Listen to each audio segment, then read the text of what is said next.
Bienvenue Natalie, bienvenidos Isabel, bienvenidos Alejandra, pasad por favor. Hallo Gäste, herzlich willkommen. Thank you for gracing this event with your presence. I truly appreciate it.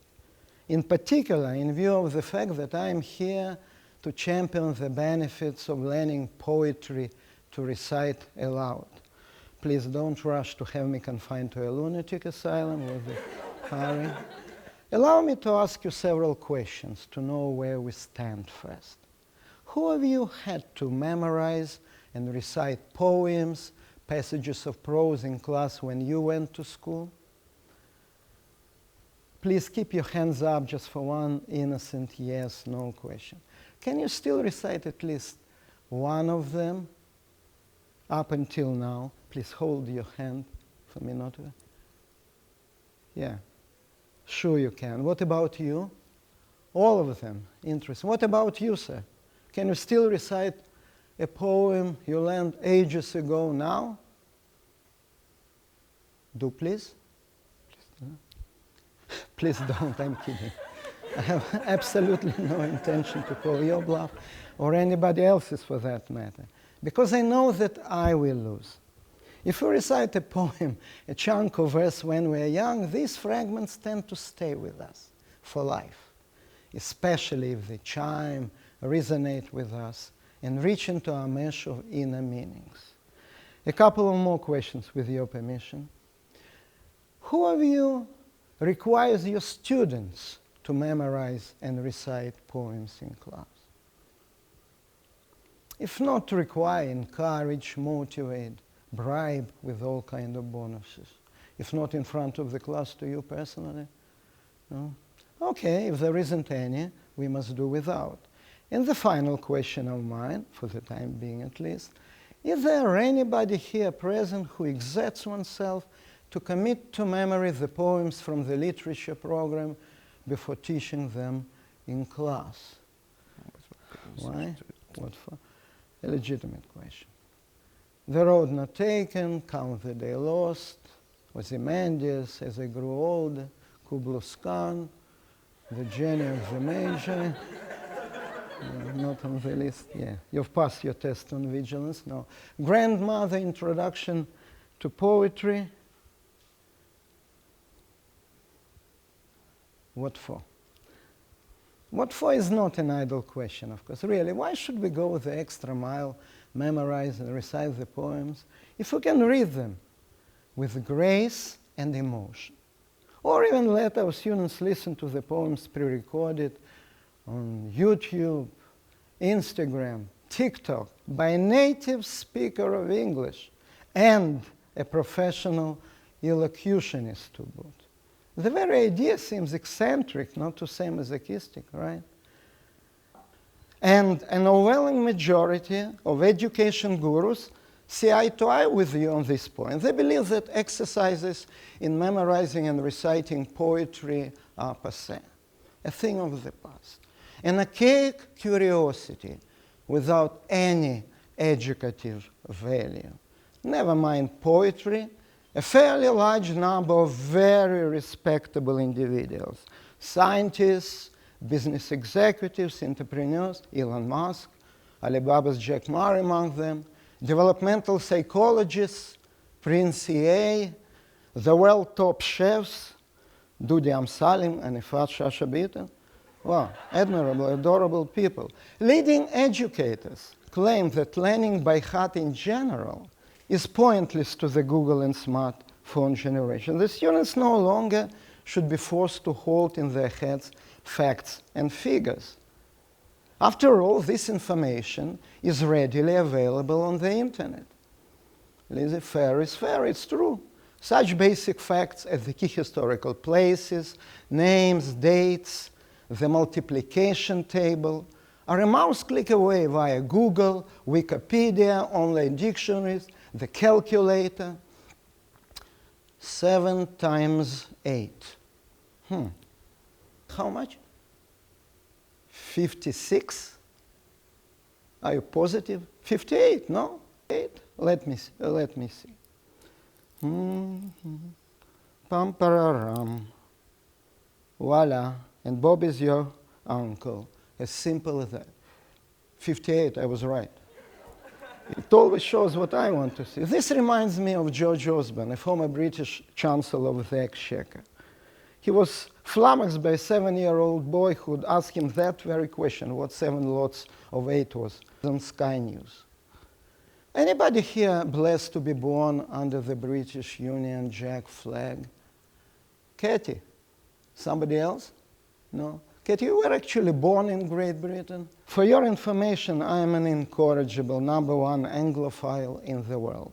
Long live the United Kingdom and the royal family, the land of gracious and chivalrous pioneers. Katie, not a cat in hell's chance you watched the interview on Sky News, YouTube? No? Anybody?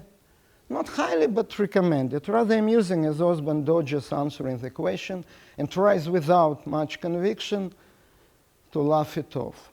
Must have been a little worrying for British citizens that the Chancellor of the Exchequer doesn't seem to know simple maths, basic math. On the other hand, as the former Secretary of the United States of America, Hillary Clinton, said at the Benghazi hearing, what difference does it make? Who really cares whether Osborne knows basic maths or doesn't? My firm conviction, he does. No more than most of us present here. You know, kids, an abortive attempt at being funny happens to the best of us. And Osborne is a genius. Surely he was as good in his position as his predecessors and his numerous successors, all of them astute politicians and honorable, decent human beings. Comme toujours, it's all or nothing. And of course, the apple of my eye. It's always here. It's always at hand. According to the champions of the next generation, the tedious rote learning must be superseded by authentic and dynamic one, whatever that may mean. And it would be a better approach for us to teach our students to think creatively, another buzzword, so that they learn to access, interpret, and apply the information available online. Objective knowledge, as they insist, does not exist. Kids should construct knowledge for themselves. And our role, you understand, teachers are no longer the fountain of information, nothing to speak of knowledge. The internet is. We are to construct experiences which will enable our charges to learn. And the coup de grace, the final mortal blow to learning by heart. Memorizing poetry, as many of them claim, is not even a thinking activity. Touché. God knows how the opponents of memorization have come to this far-reaching conclusion. One thing, though, is obvious, not through their own vast personal experience. Because those of you who have been there, old hands, my dear baby boomers, those who have been around know all too well that memorizing poetry is highly challenging, demanding a strenuous mental effort activity, considerably more stringent and vigorous than, no offense meant, than solving crosswords, or even playing sheshbesh, backgammon. Backgammon. I'm enamored of this word. My euphemism, my dysphemism, a more appropriate word here, for all invectives and expletives. Backgammon, Manchester United, backgammon radicals, music to my ears. And by far more rewarding and meaningful for that matter. But it's our word. Again, their word. There is so many, they're legion, and they're so backgammon respectable. And they're outlining. Oh my God. It does have such a notoriously, infamously negative, nefarious connotation. A drill and kill exercise, thoughtless repetition, parrot-like imitation, dull, impersonal, ineffective. There is torture lacking in the very word rote, which is conjectured to derive from the Latin word rota, wheel, torture, breaking wheel. Edvard Munch, The Scream. Precisely.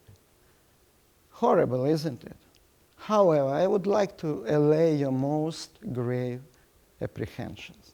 There are quite a few inconsistencies, fundamental flaws in their reasoning. And for starters, there is no such a thing as rote learning. We can safely throw out to rot this regurgitative rote web. There is nothing for it. As sad as it may sound, human beings are not parrots. It just doesn't work that way. When I was in the 6th grade, if there was one subject which I intensely disliked, well, honestly, I disliked all of them. School. Okay. But intensely, it was physics. In my day, all the subjects in the curriculum used to be mandatory, under duress, for better, for worse. From the very outset, from the get-go, I convinced myself, it was pretty easy, that physics was not my cup of tea, that I would never excel in physics. And I must say that I was absolutely right about that. So it's easy to guess what happened next. I played ostrich, blissfully ignoring the subject until I got myself into a fix, into very hot waters. Oh yeah, I was in trouble, in severe and painful one at that. You see, Dave Saxton's pal from J. Stewart's The Split Cherry Tree was Professor Herbert in comparison with my pa, Gregory, who believed more devoutly and more literally in the precept, spare the rod, spoil the child. And those few who know me well can witness that I'm not spoiled. Funny? Yeah. Yeah, progress, side-splitting, gut-busting. Somehow, from what little I remember then, it was not fun for me at all. Strange, isn't it? Anyway, with my back to the wall, mon derrière pour être honnête, pour être plus précis au pied du mur, I was highly motivated to turn things around by preparing for my next test in physics, which was about atoms, the structure of atoms. Give me a break, Hanan. 6th grade, what did you expect? Quantum mechanics? Yeah, no big deal. Who doesn't know the structure of atoms? No, you know the structure of atoms, don't you? No? Goodness gracious, how will we get along now? Okay, don't panic. I'll enlighten you. Just sit back and relax to imbibe nectar of supreme knowledge. C'est pas la mer à boire. It's not rocket science, it's it. Ask Hanan. Atoms consist of electrons, or myriad, zillions upon zillions of electrons surrounding the nucleus, which contains protons and neutrons. Electrons, protons, neutrons. So far, so good. Yeah? Du gâteau. Un morceau du gâteau. Electron is a negatively charged particle with a mass. Now try to remember, better jot it down. It may come in handy one day. With a mass of 1,836 times less than that of proton, but equal to the latter in its magnitude. Proton, why are you giggling? Trust me, in Russian, it sounds even more arcane, even more esoteric and recondite. Russian, Hebrew, English, it was all Greek to me, mere verbiage. I didn't care a brass farthing about the good guys, the positively charged protons, considerably less about those limpet-like fellows sitting on the fence, neutrons, neither here nor there, cowards, right? Yet alone the miscreants. Those renegades, negatively charged electrons, good for nothings. That is exactly what I thought they were after I read the first 2 paragraphs, and which, to my sheer astonishment, proved to be inestimably valuable and valued citizens of the realm of atoms, acting as primary carriers of electricity in solids. You didn't know that, did you? No, you can't say you've come here for nothing. Needless to say, I did not understand what I was learning. I did not want to understand what I was learning. What I wanted was to drum that spooky stuff into this blockhead and pass the test. No, not even with flying colors, somehow pass the test and get my importunate parents off my back, figuratively and literally. But, as the former Secretary of the United States of America, Hillary Clinton, said with respect to her email controversy, I should have known better. It did not occur exactly like I had envisaged.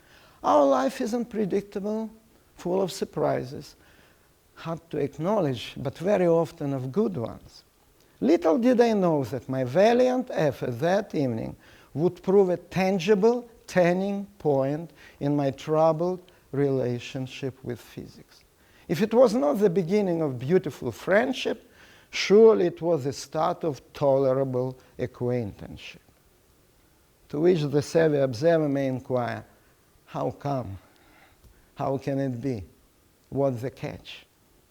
The catch is that learning and repeating things, even without initial understanding, brings the comfort and security of the intimate situation. If the known by heart was repeated by me many times, and I had to go over what I'd learned by rote again and again, not to spill the valuable information before the money time, before the test. As the learned by heart was repeatedly brushed up by me, lo and behold, it began to make sense. The native-like structures and vocabulary, protons, neutrons, nucleus, solids, my best pals, analyzed and separated out, step by step became available for further creative and original uses. I saw the light. For better or for worse, I haven't become a nuclear physicist. My aunt, nuclear physics, yeah. Nor as I had sagaciously and perspicaciously predicted was I ever an A student of physics till my last day in school. But at least the subject stopped bugging me, stopped being so abstruse, so outlandish, so intimidating. I could live with it. Now I seem to have carried it a bit too far. Let's put it this way. I could peacefully coexist with it. But God knows, and we know, that it's not too little either. If only all of us could boast of it.